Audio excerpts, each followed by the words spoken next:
In tonight's news edition, His Majesty the King returns home after a short visit to Saudi Arabia for talks with the Saudi monarch on regional issues and ways to push for the revival of Palestinian-Israeli peace negotiations. A new 5-day ceasefire appears to be holding in the Gaza Strip, and clashes between Palestinians and Israeli security forces in the West Bank during demonstrations in solidarity for Gaza. And the Syrian army starts clearing mines and cleaning the streets of the Damascus suburb of Mleha a day after wresting control of the town from rebels. Good evening and welcome to the news at 10. His Majesty the King returned home after a short visit to Saudi Arabia to meet with Saudi King Abdullah bin Abdulaziz. Talks during the visit dealt with ties between the two kingdoms as well as the situation in the region. The two leaders were in agreement on ways to support efforts to stop the Israeli aggression on Gaza and find an end to Palestinian suffering.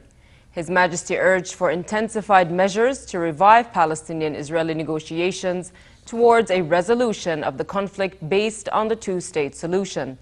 The meeting also discussed the need for pan-Arab unity to confront challenges in Syria and Iraq and serve Arab interests.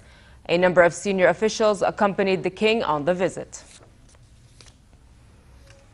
A 5-day truce between Hamas and Israel in the Gaza Strip to give peace negotiations more time appears to be holding despite a shaky start. The Palestinian Interior Ministry in Gaza accused Israel of cross-border shooting in violation of a truce, saying Israeli troops shot at houses east of the town of Khan Yunis. The Israeli military, however, said Hamas breached the truce by firing 8 rockets at Israel shortly after midnight. In response, Israeli fighter planes fired at the enclave. No casualties were reported and hostilities died down by dawn. The second extension of the ceasefire, this time for 5 days, is raising hopes that a longer-term resolution to the conflict can be reached. Amid heavy civilian losses, with most of the nearly 2,000 Palestinians dead being civilians and the destruction of thousands of homes, the United Nations says over 420,000 of the population have been displaced by the war. The United Nations, meanwhile, is taking advantage of the temporary truce to continue distributing food to people displaced by the conflict who are now living in schools in the Gaza Strip. The World Food Programme said at the peak of the conflict, up to 330,000 Palestinians needed food, and from the distribution centers. Vouchers were also handed out to people staying with host families to help them buy food, water and sanitary items in those shops that are still functioning. Whether the result of Israeli airstrikes, seeing army militants operating in their own streets, having a parent or parents killed before their eyes, or themselves being wounded, the psychological trauma for Gaza's young is profound. The symptoms range from nightmares, bedwetting and behavioral regression to more scarring mental anxiety and an inability to process or verbalize experiences. The Gaza Community Mental Health Program is providing therapy to children at hospitals. Hassan Zayyad, a psychologist himself, is now receiving counseling from the clinic's chief therapist, having lost 6 members of his family. He described the latest conflict as the worst since 2006, with scores of Palestinians having lost multiple family members. They are suffering from sleep disturbances. It's not easy for them to fall asleep, to go to sleep alone. A lot of them, they are start to suffer from nightmares, night terrors. They are clinging to their parents. In the West Bank, meanwhile, clashes erupted between Palestinian protesters and Israeli forces during a demonstration in solidarity with Gaza. In the West Bank city of Hebron, protesters passed Palestinian security forces before clashing with Israeli soldiers. Israeli forces fired stun grenades towards journalists who were covering the protest. Soldiers arrested a cameraman, and a vehicle used by journalists was shot with a rubber bullet. In Ramallah, protesters held Palestinian flags and chanted in support of Gaza. Over to Syria. A day after wresting control of the Damascus suburb of Mleiha town from rebels, the Syrian army started clearing mines and cleaning the streets of the city.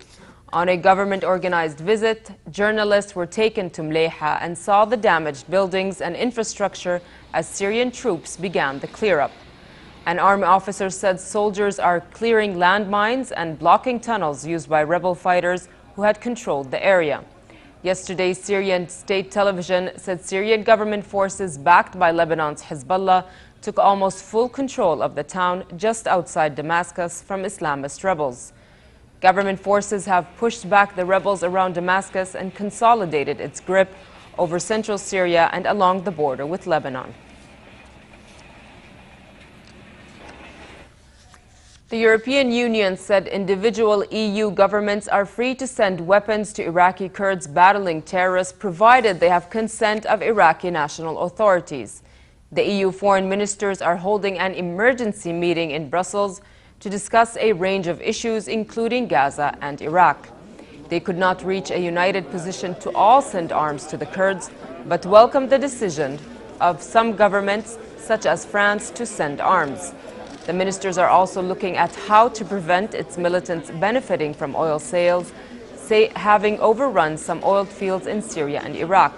The bloc also called for a swift investigation of human rights abuses in Syria and Iraq, saying some may be crimes against humanity.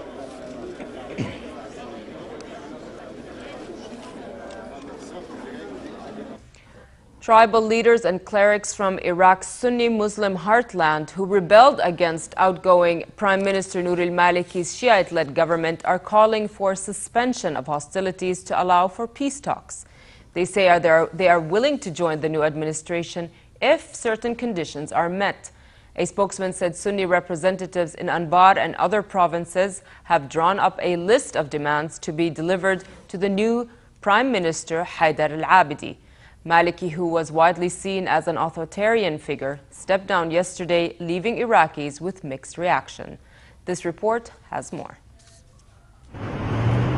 There were mixed feelings on the streets of Baghdad the morning after Nouri al-Maliki finally stepped down as Iraq's prime minister.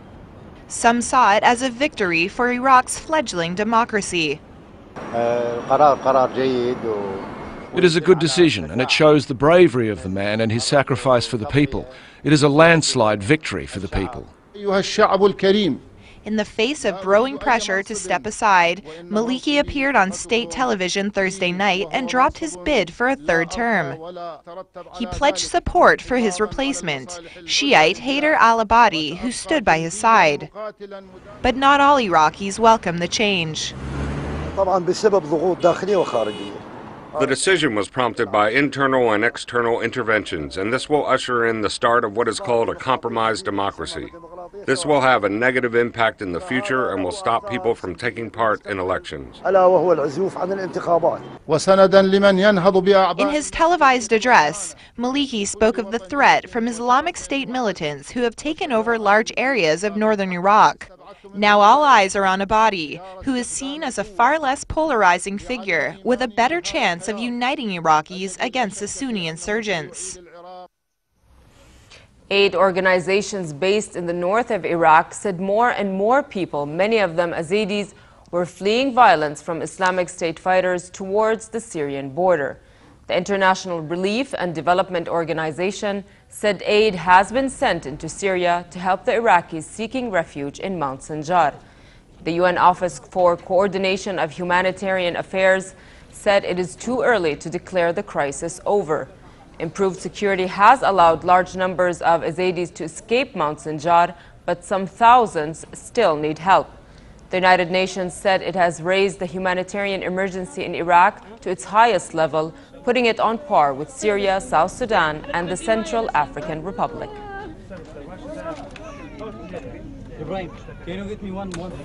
Children are approximately 50% of those 190,000 people who have sought refuge over the last 3-4 weeks into this province.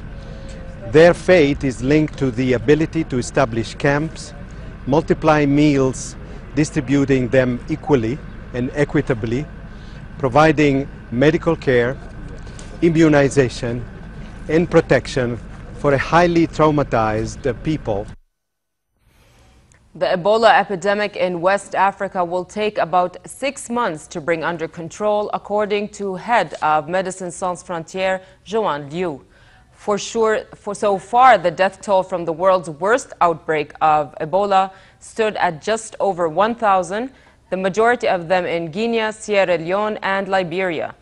At a news briefing in Geneva, Liu said the situation felt like wartime and urged the World Health Organization to take charge of the situation and put more experts on the ground.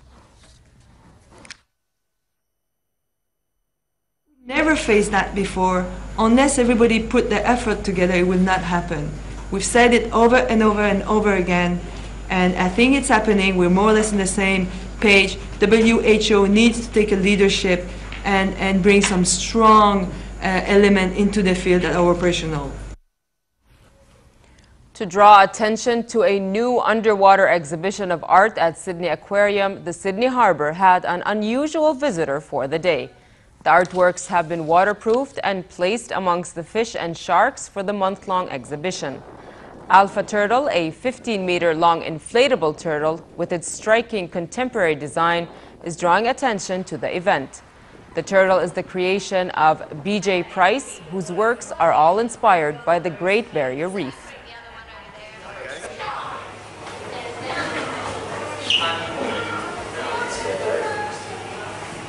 It looks like a little coral reef.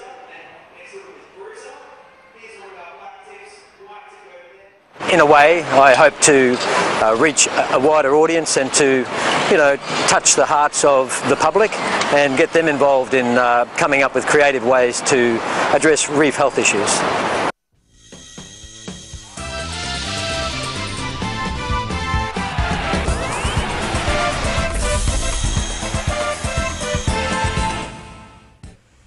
A team of 6 sailors on board the 70-foot Trimaran Musandam, Oman's sales flagship, arrived to a hero's welcome at the home of British sailing after shattering the round Britain and Ireland record.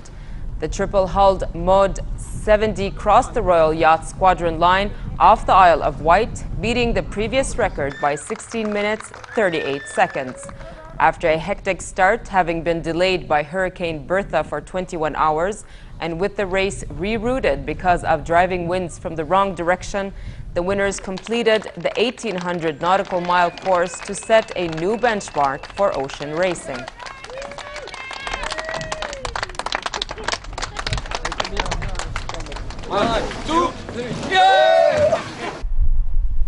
Barcelona striker Luis Suarez started training with his new team after the Court of Arbitration for Sports removed the clause which banned the 27-year-old from any football-related activity. The move follows an appeal by the Uruguayan Football Association on Suarez's behalf. Suarez was banned for 4 months without playing or training after biting Italian defender Giorgio Chiellini during the World Cup 2014 games. The Barca player remains ineligible to play in official matches during the 4-month period, and his 9-game international ban also stays in force.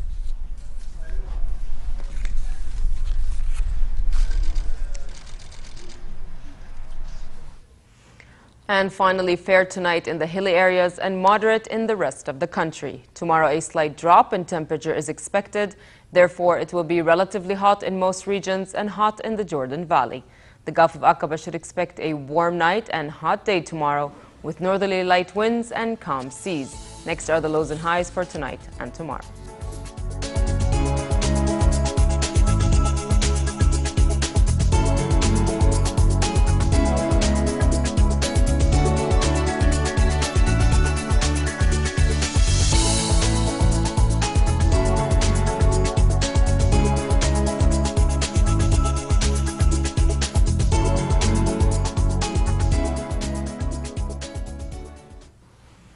To end the news, here's a reminder of our top stories.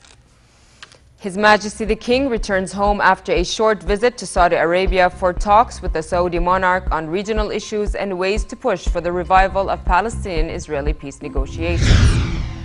A new 5-day ceasefire appears to be holding in the Gaza Strip and clashes between Palestinians and Israeli security forces in the West Bank during demonstrations in solidarity for Gaza. And the Syrian army starts clearing mines and cleaning the streets of the Damascus suburb of Mleha a day after wresting control of the town from rebels. With that, we come to the end of tonight's news. I'm Nancy Khair. Thank you for watching and have a good night.